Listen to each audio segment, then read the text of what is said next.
Sore itu langit tampak sendu, seolah turut merasakan suasana hati yang sedang berkecamuk dalam dada Nadia. Ia tengah menjemur pakaian sambil sesekali memperhatikan anak perempuannya, Farah, yang duduk di beranda sambil menggambar. Gadis kecil itu baru berusia 6 tahun, namun senyum cerianya menjadi alasan Nadia tetap bertahan hingga hari ini. Sudah 3 tahun berlalu sejak Reza, suaminya, meninggalkan mereka. Meninggalkan tanpa penjelasan yang layak. Tiba-tiba saja ia menghilang, tak pernah pulang, hanya sesekali mengirim uang lewat rekening tanpa sepatah kata pun. Nadia sempat mencoba mencari tahu, tapi yang ia dapat hanya kabar burung, bahwa Reza kini hidup dengan wanita lain. Namun, siapa sangka, hari ini luka lama itu akan dibuka kembali. Bahkan dikoyak, disayat, dan disiram garam.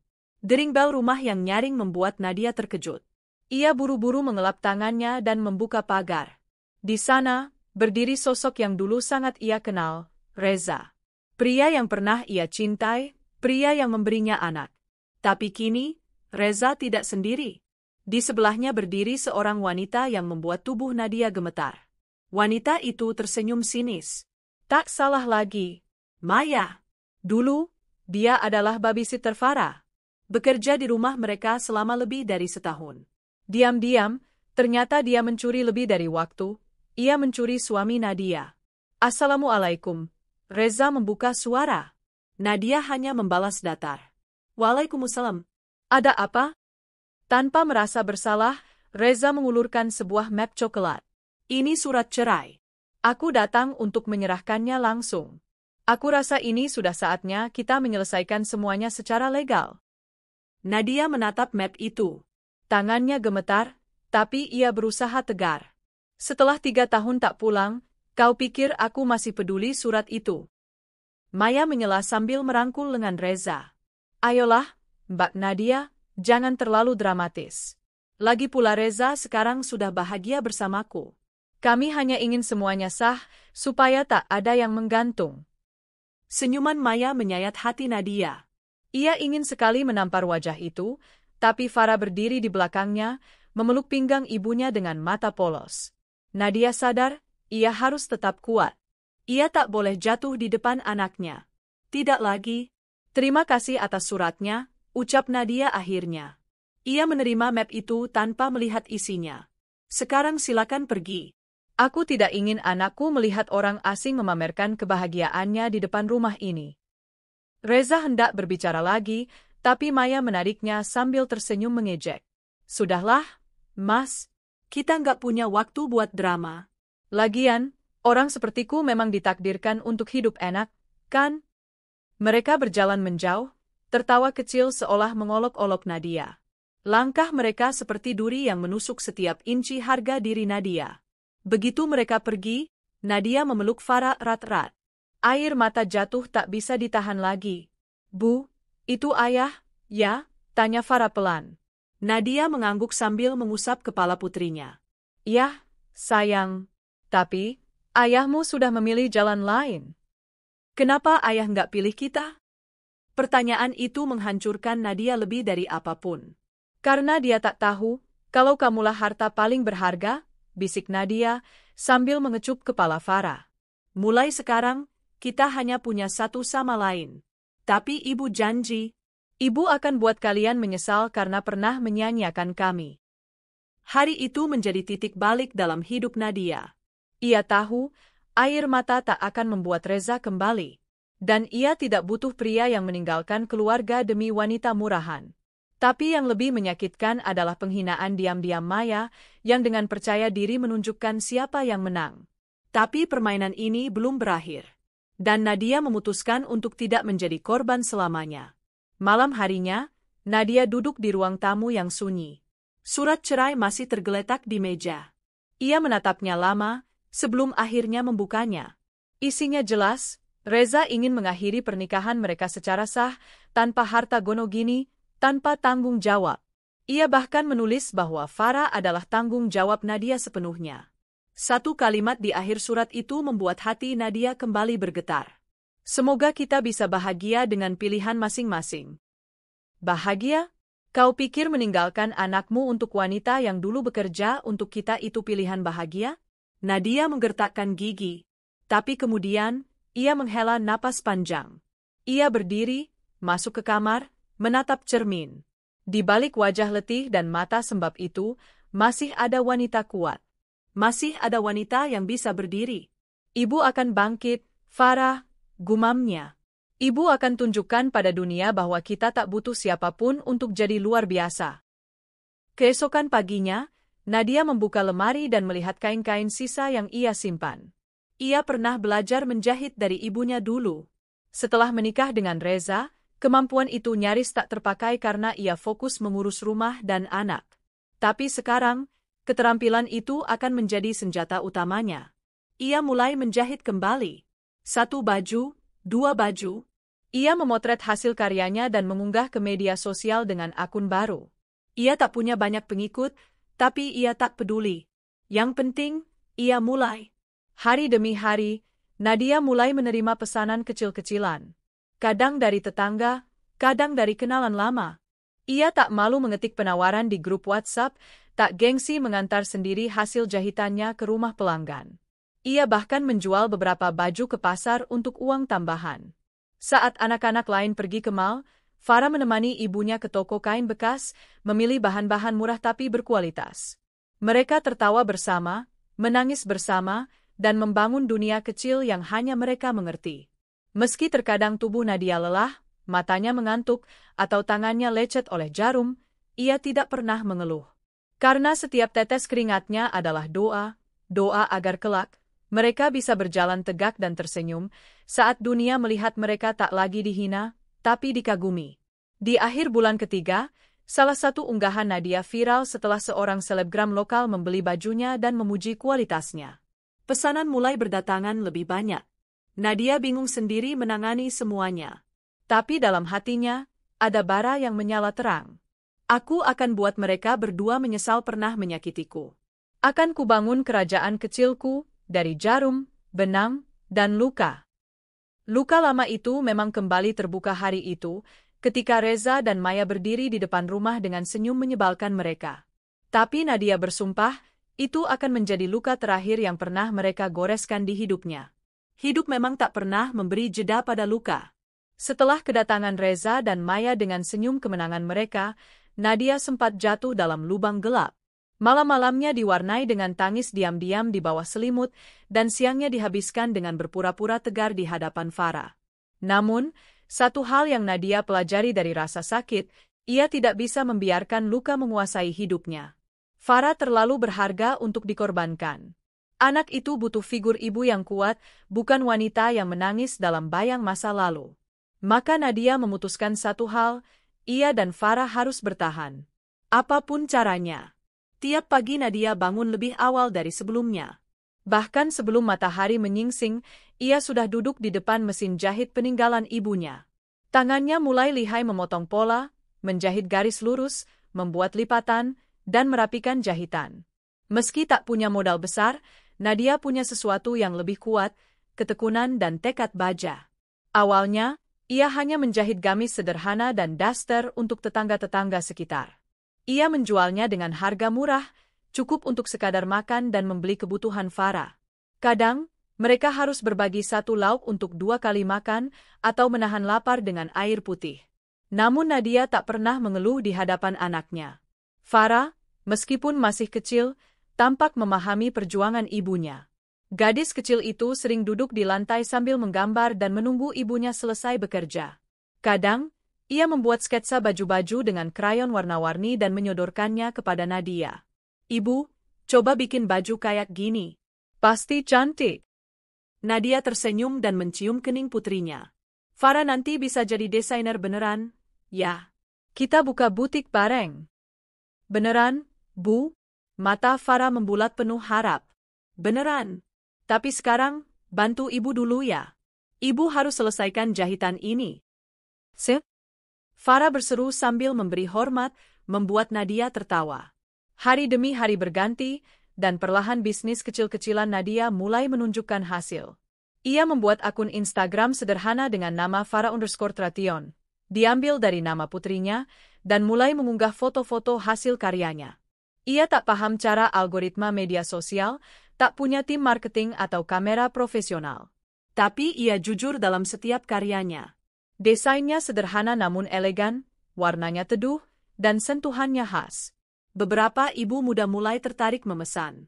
Tak jarang mereka memuji kerapian jahitan Nadia dan meminta dibuatkan lagi dalam ukuran berbeda.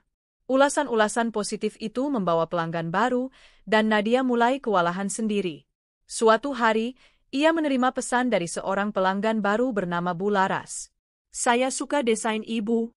Bisa pesan 5 gamis untuk pengajian arisan minggu depan." Nadia hampir tak percaya. 5 pesanan sekaligus. Itu berarti ia bisa bayar listrik, cicil sewa rumah, bahkan sisihkan sedikit untuk beli buku mewarnai Farah. "Terima kasih, ya Allah," bisiknya malam itu sambil menatap langit-langit kamar yang bocor di sudutnya. Satu persatu jahitannya mulai dikenal. Bu Laras ternyata adalah istri seorang pengusaha properti di kotanya, dan mulai membawa teman-teman sosialitanya untuk memesan. Beberapa bahkan datang langsung ke rumah kecil Nadia, duduk di kursi rotan sederhana sambil mencoba gamis di balik tirai yang dijadikan ruang ganti darurat. Farah dengan bangga menyambut tamu-tamu itu, membawakan teh hangat dan kue kering seadanya. "Ibu saya yang buat semua baju itu, Tante." "Hebat, kan?" ujarnya dengan polos. "Wah, kamu anak yang manis dan pintar," salah satu tamu menepuk kepala Farah. Nadia hanya tersenyum dari belakang mesin jahitnya. Dalam hatinya, ia bersyukur Farah tumbuh menjadi anak yang penuh cinta, meski hidup mereka serba kekurangan. Namun di balik keberhasilan kecil itu, godaan untuk menyerah tetap datang. Ada kalanya mesin jahit rusak dan tak bisa dibetulkan sendiri. Ada kalanya bahan tidak cukup untuk menyelesaikan pesanan. Bahkan, pernah suatu malam, Farah demam tinggi dan Nadia harus menjahit sambil mengompres dahi anaknya.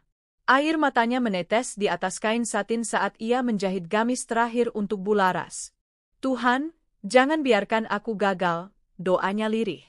Tapi keajaiban selalu datang bagi orang yang berusaha.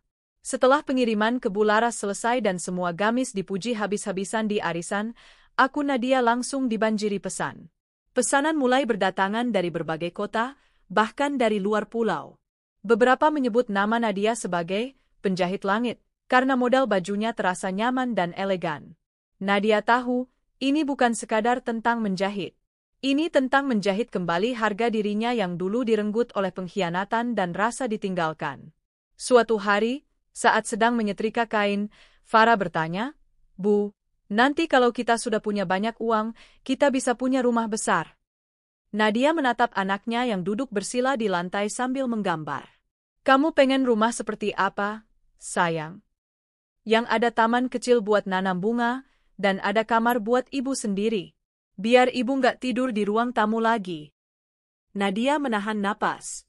Ia tak pernah mengeluh tentang tidurnya di lantai beralaskan kasur tipis agar Farah bisa tidur di kamar. Tapi anak sekecil itu ternyata tahu segalanya. "Iya, sayang. Nanti kita punya rumah yang indah. Tapi kamu harus janji, tetap rendah hati ya, walaupun kita sudah sukses." Farah mengangguk. "Ibu juga harus tetap baik kayak sekarang, ya?" Nadia memeluk putrinya erat-erat. "Ibu janji." Dalam diam, Nadia menyimpan rencana besar. Ia mulai menabung sedikit demi sedikit, menyisihkan dari setiap pesanan.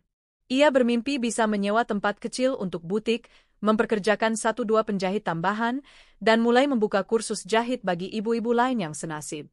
Ia ingin bukan hanya bangkit untuk dirinya sendiri, tapi juga menginspirasi wanita lain yang pernah tersakiti dan ditinggalkan. Dan yang lebih penting dari semua itu, ia ingin suatu hari berdiri di hadapan Reza dan Maya, bukan sebagai wanita yang dulu mereka tinggalkan, tapi sebagai sosok yang mereka sesali telah mereka buang. Nadia tidak ingin balas dendam dengan kekerasan. Ia tidak ingin mengemis pengakuan. Ia hanya ingin satu hal, bahwa kebahagiaan sejati tidak datang dari orang yang kita miliki, tapi dari keberanian mencintai diri sendiri dan bangkit dari luka. Dan Nadia, bersama Farah, anak kecil yang tak pernah lelah memberi pelukan dan senyum, telah memilih jalan itu. Hari-hari berlalu cepat. Seiring waktu, Langkah demi langkah Nadia menapak tangga yang dulu terasa mustahil. Ia tak lagi sekadar seorang ibu tunggal yang menjahit untuk bertahan hidup. Kini, ia adalah perempuan yang mulai dikenali lewat brand sederhana yang ia rintis dengan air mata dan luka, Farah Treation. Namun yang paling mengejutkan bukanlah lonjakan jumlah pesanan atau pujian dari para pelanggan, melainkan datangnya kesempatan besar yang tak pernah ia bayangkan. Semua bermula saat Bu Laras kembali memesan, kali ini bukan untuk dirinya, tetapi untuk acara fashion kecil yang akan diselenggarakan komunitas istri-istri pejabat di kotanya. Saya percaya dengan tangan kamu, Nadia. Buat 10 setel gamis dan dress kasual. Temanya, elegan tapi sederhana. Kamu punya waktu 2 minggu. Nadia sempat tercekat. 10 setel dalam 2 minggu? Dulu, untuk membuat 3 gamis saja ia butuh waktu hampir seminggu, apalagi kini harus 10. Tapi Farah memegang tangannya dan berkata, Ibu pasti bisa. Kita kerjakan sama-sama. Mata Nadia berkaca. Anak ini benar-benar belahan jiwanya. Akhirnya, ia menyewa satu penjahit tambahan, Ibu Marni, seorang janda tua di kampung yang dulu bekerja sebagai tukang obras. Mereka bekerja siang malam dengan penuh semangat. Nadia menggambar desainnya sendiri, merancang pola, memilih kain terbaik yang bisa ia beli dari tabungannya, dan menata konsep display sederhana. Saat hari fashion show itu tiba, Nadia hanya bisa berdiri di balik panggung sambil memeluk Farah. Ia tidak tampil di depan, hanya memperhatikan dari kejauhan saat model-model memperagakan karyanya. Namun efeknya luar biasa. Nama, Farah Treation, disebut berulang kali oleh MC. Beberapa tamu menghampiri tim panitia dan bertanya siapa desainer di balik gamis-gamis indah itu. Bahkan salah satu istri pejabat memesan satu koleksi lengkap untuk acara keluarga besarnya. Dan dari sanalah, segalanya mulai berubah. Nadia pun sadar, inilah momen awal dari langkah balas dendamnya. Namun balas dendamnya tidak seperti yang dilakukan orang lain. Ia tidak akan menyerang dengan kata-kata, tidak akan menjatuhkan nama. Tidak dengan menyebar aib, atau menyakiti mereka secara langsung. Nadia memilih jalan sunyi, menjadi jauh lebih sukses dari mereka yang menghinanya. Beberapa bulan kemudian, dengan tabungan yang terus tumbuh, Nadia menyewa sebuah ruko kecil di pusat kota. Tempat itu dulunya adalah toko buku tua yang sudah tutup. Ia menyulapnya menjadi butik mungil berwarna putih dengan dekorasi bunga kering dan sentuhan feminim. Di depan butik itu, ia memasang plakat kecil bertuliskan, Farah Treation, dari hati untuk perempuan hebat. Butik itu langsung ramai sejak hari pertama buka. Pelanggan yang sebelumnya memesan lewat online kini datang langsung, membawa teman dan saudara mereka. Beberapa bahkan menyarankan Nadia membuka cabang di kota lain. Namun di balik semua kebahagiaan itu, Nadia tetap waspada. Ia tahu, dunia tidak pernah sepenuhnya adil. Ia tahu, semakin tinggi pohon tumbuh, angin akan semakin kencang. Dan benar saja. Suatu siang yang terik, ketika Nadia sedang melayani pelanggan, ia melihat 2 orang berdiri di seberang jalan, memperhatikannya. Hatinya langsung berdesir. Itu Reza dan Maya. Maya memakai baju berwarna mencolok dan kacamata hitam besar. Sementara Reza tampak lebih tua dari terakhir kali ia lihat, dengan perut buncit dan rambut mulai tipis. Mereka menatap pelang butik itu dengan ekspresi yang sulit dijelaskan, antara heran dan iri. Nadia pura-pura tak melihat dan tetap melayani pelanggan dengan ramah. Namun saat mereka berdua akhirnya masuk ke dalam butik, udara seakan berhenti. Oh, ini toh butiknya, suara Maya terdengar sinis. Kecil juga, ya? Kirain seheboh apa gitu? Reza berjalan-jalan sambil menyentuh beberapa pakaian yang digantung. Gak nyangka kamu bisa juga ya, Nat. Dulu kan kamu cuma ibu rumah tangga. Nadia tersenyum tipis. Kadang, yang kelihatan kecil justru menyimpan kekuatan paling besar. Wah, filosofis banget sekarang, Maya tertawa dengan nada mencemooh. Ya udah deh, kita cuma pengen lihat-lihat. Bukan mau beli juga, soalnya bajunya kurang selera kami. Tenang saja, balas Nadia dengan tenang. Aku pun tak mendesain untuk orang-orang sepertimu. Maya terdiam, lalu tertawa kecil menutupi rasa tersindir. Reza ikut tersenyum kaku. Mereka akhirnya keluar tanpa membeli apapun. Namun saat pintu tertutup kembali, Nadia merasakan sesuatu yang selama ini ia tunggu, kemenangan kecil pertama. Setelah pertemuan itu, Nadia makin giat bekerja. Ia mulai mengikuti pelatihan manajemen bisnis, membentuk tim kecil berisi ibu-ibu rumah tangga yang ia latih menjahit, serta menggandeng UMKM lokal untuk suplai kain dan aksesori. Ia bukan hanya menumbuhkan bisnis, tapi membentuk komunitas pemberdayaan perempuan. Ia tahu, banyak wanita di luar sana yang bernasib sama dengannya, ditinggal, diremehkan, direbut kebahagiaannya. Kini, ia menjadi pelindung bagi mereka.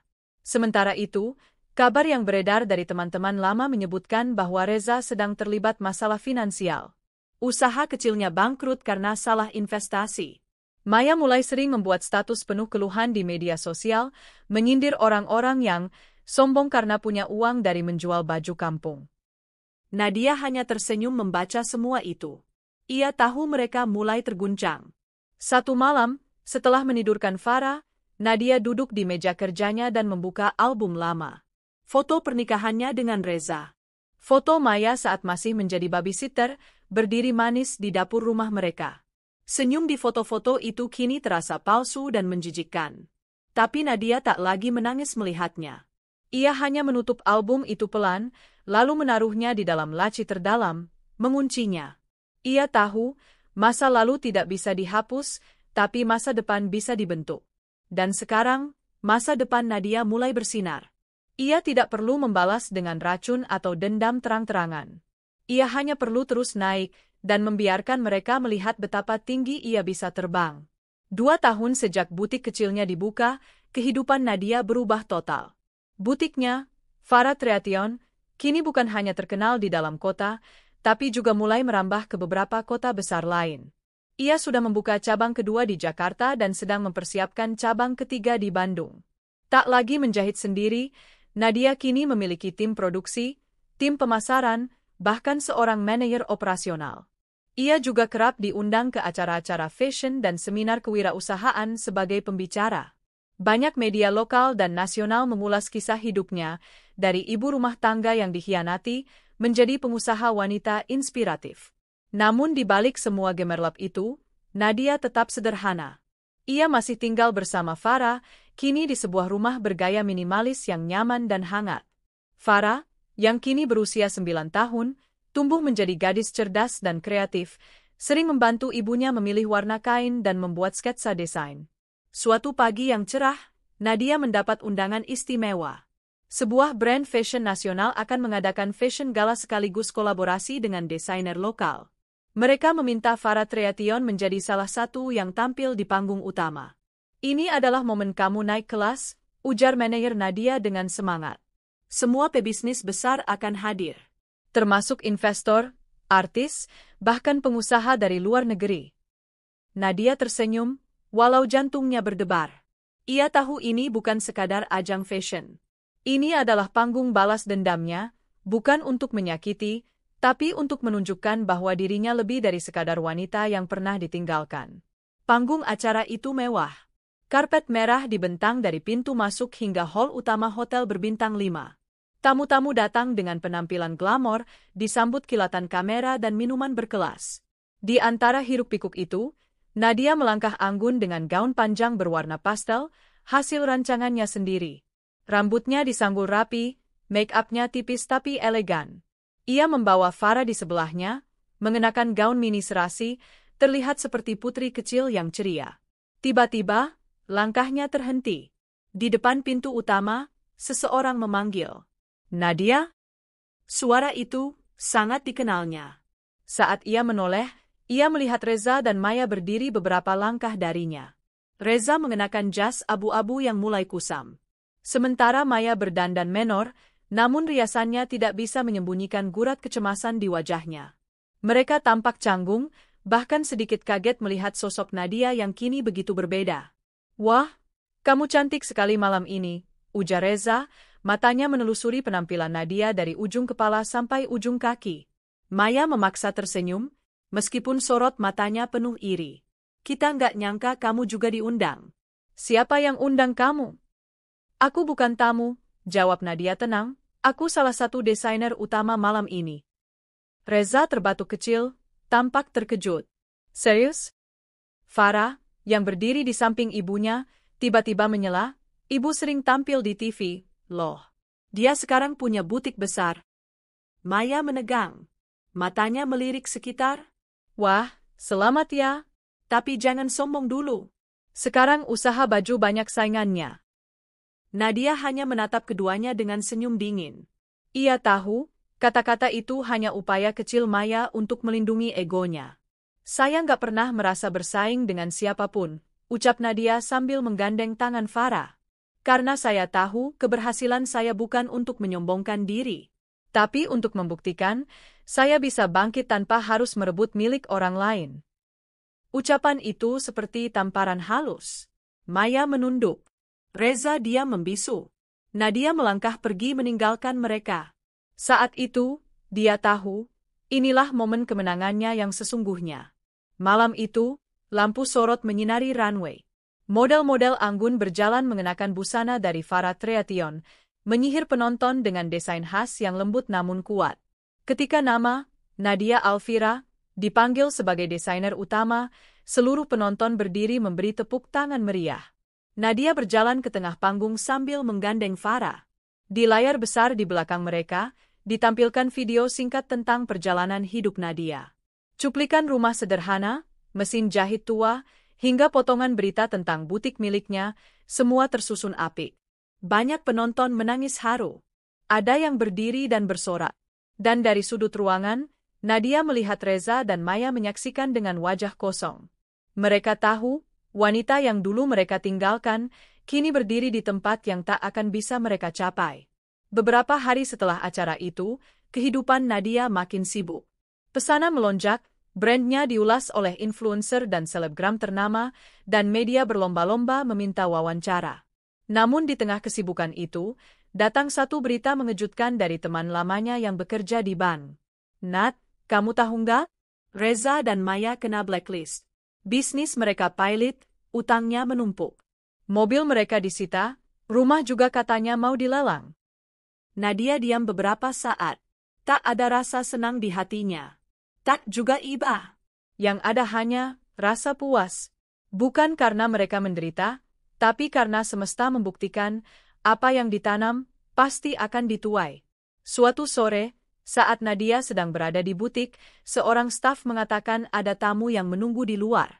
Saat Nadia keluar, ia mendapati Reza berdiri di pinggir jalan.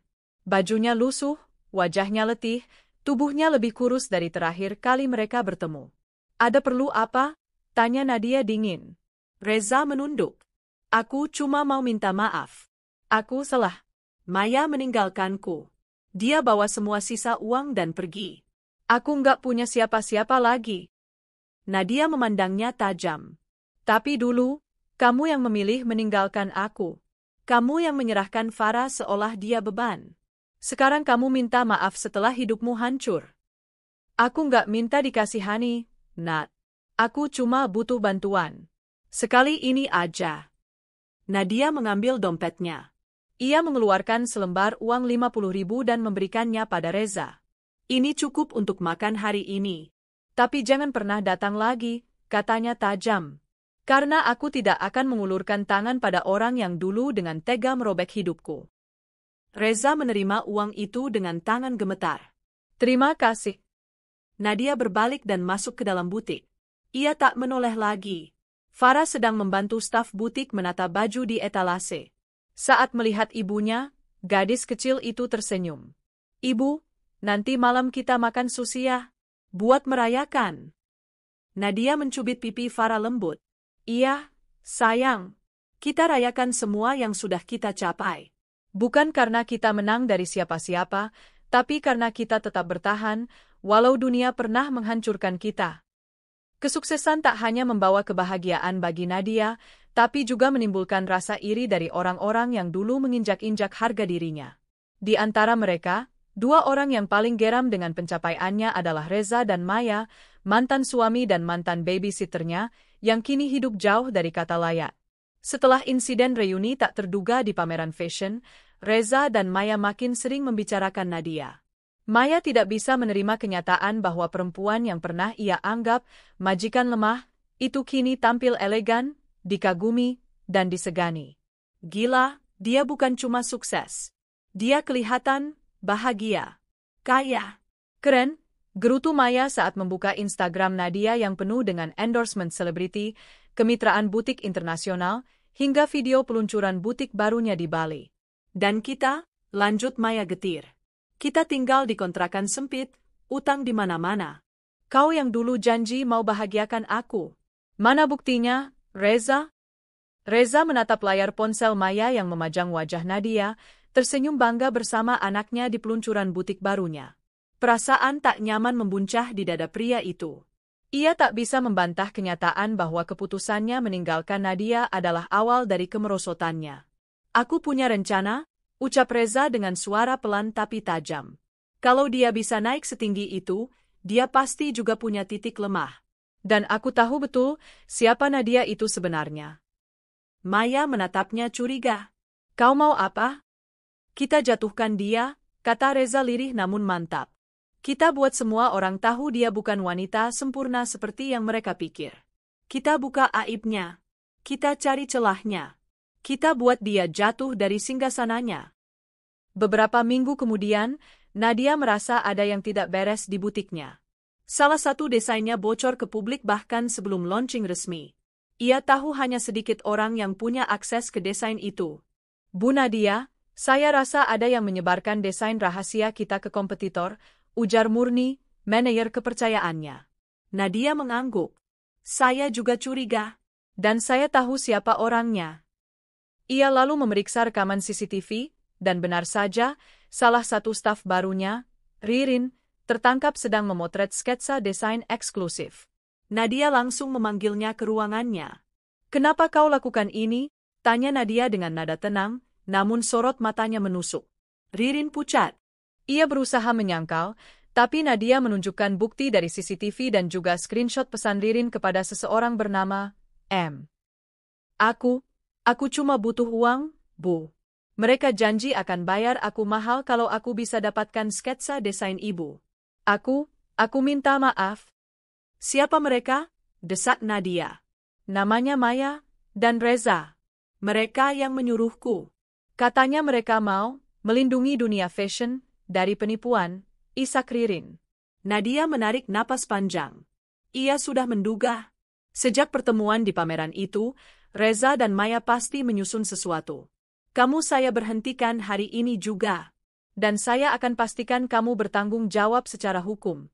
Saya sudah terlalu banyak memberi kepercayaan, dan tak semua pantas mendapatkannya, ujar Nadia dingin. Ririn menangis, tapi Nadia tak bergeming. Ia tahu ini bukan saatnya lemah. Dulu, dia pernah menjadi wanita yang diinjak-injak. Kini, dia adalah pemimpin, dan pemimpin harus berani. Beberapa hari kemudian, gosip mulai menyebar di dunia fashion. Sebuah akun anonim memposting narasi bahwa butik Nadia menjiplak desain luar negeri. Ada pula yang menyebutkan Nadia pernah melakukan penipuan pelanggan. Semua itu tentu tak benar, tapi berita negatif lebih cepat menyebar daripada klarifikasi. Nadia menghadapi banyak tekanan. Beberapa klien mulai ragu, dan bahkan 2 influencer besar menunda kerjasama. Bu Nadia, kita harus bersih-bersih nama, ujar Murni dengan wajah cemas. Nadia mengangguk. Kita akan adakan konferensi pers. Dan saya ingin penyelidikan terhadap akun penyebar berita bohong itu. Kita harus lawan, bukan hanya bertahan. Ia lalu menghubungi pengacara dan tim IT-nya. Dalam waktu singkat, mereka menemukan fakta mengejutkan. Akun penyebar gosip itu terhubung dengan email lama Reza yang belum ia hapus dari data publik domain.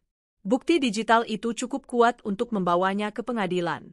Nadia tak ingin balas dendam secara kasar. Ia ingin menunjukkan pada dunia bahwa ia bisa melawan dengan cerdas, elegan, dan bermartabat.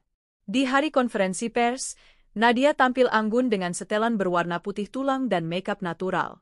Di hadapan media, ia menyampaikan dengan tenang bahwa semua tuduhan yang ditujukan padanya tidak berdasar dan telah dilaporkan secara hukum. Saya membangun bisnis ini dari nol, dengan kerja keras dan kejujuran. Saya bukan orang sempurna, Tapi saya tidak pernah menjiplak karya siapapun, apalagi menipu pelanggan, ucapnya. Salah satu wartawan bertanya, Bu Nadia, apakah benar mantan suami Anda terlibat dalam serangan terhadap nama baik Anda? Nadia tersenyum kecil. Saya tidak akan menyeret urusan pribadi ke ranah publik. Tapi saya percaya, kebenaran akan selalu menemukan jalannya. Media mulai berpihak pada Nadia setelah konferensi itu. Bahkan beberapa influencer yang sempat menjauh mulai kembali bekerja sama. Para pelanggan setia justru semakin mendukung. Namun, di balik layar, Reza dan Maya yang sudah kehabisan akal mulai panik. Usaha mereka menghancurkan Nadia gagal total. Bahkan sekarang, mereka menjadi tersangka pencemaran nama baik dan terancam hukuman pidana. Bagaimana bisa dia balikkan semua ini ke kita? Seru Maya panik. Reza mengacak rambutnya. Dia bukan Nadia yang dulu. Sekarang dia lebih kuat dari yang kita bayangkan. Beberapa bulan kemudian, Nadia mengadakan grand opening butik keduanya di Jakarta Selatan. Acara itu dihadiri para selebriti, pejabat, dan influencer. Semua mata tertuju pada wanita yang dulu hanya seorang penjahit rumahan, kini menjelma menjadi ikon fashion tanah air. Di tengah pesta meriah itu, Nadia mendapat kabar dari pengacaranya bahwa Reza dan Maya telah resmi ditetapkan sebagai tersangka dan akan menjalani proses hukum. Murni mendekatinya dan berkata, Bu Nadia, ini kemenangan besar. Anda luar biasa. Nadia hanya mengangguk pelan. Matanya menatap jauh ke lampu kristal di langit-langit sambil berkata dalam hati, kalian mencoba menjatuhkanku dengan cara kotor, tapi aku melawan dengan cara terhormat. Kini, kalian tahu rasanya. Ia berjalan pelan menyusuri ruang butik mewah itu, ditemani Farah yang kini mulai belajar mendesain sendiri. Ia tersenyum melihat anaknya tertawa bahagia. Nadia tahu, pertarungan belum selesai. Tapi yang pasti, ia tak akan pernah membiarkan siapapun menghancurkannya lagi. Ia bukan wanita yang sama seperti dulu. Kini, dialah Nadia yang baru, kuat, cerdas, dan tak terkalahkan. Aku berdiri di depan kaca butikku yang kini berdiri megah di jantung ibu kota. Di balik kaca itu, terpajang busana rancangan terbaru hasil kolaborasiku dengan desainer Eropa. Orang-orang yang lalu lalang di luar sana menoleh, mengagumi setiap detail yang tersemat dalam gaun-gaun indah yang kubuat dengan tangan dan hati yang dulu pernah remuk. Kupandangi bayanganku di kaca. Perempuan itu, anggun, elegan, dan kuat, bukanlah Nadia yang dulu. Bukan Nadia yang menangis terseduh di depan pintu sambil menggenggam surat cerai. Bukan perempuan yang dulu memohon agar suaminya tidak pergi bersama perempuan yang bahkan dulu hanya bekerja di rumahnya. Tidak. Perempuan itu kini berdiri tegak, tak lagi butuh validasi siapapun. Bu Nadia, sudah siap ke pembukaan butik cabang baru? Tanya asistanku, Dinda, dengan suara lembut. Aku mengangguk, mengenakan blazer putih dengan bros kecil berlian di dada. Mobil mewah sudah menanti di depan. Hari ini adalah hari penting. Bukan hanya karena aku membuka cabang keempat butikku, tetapi karena aku tahu siapa yang diam-diam akan datang ke sana, Reza dan Maya.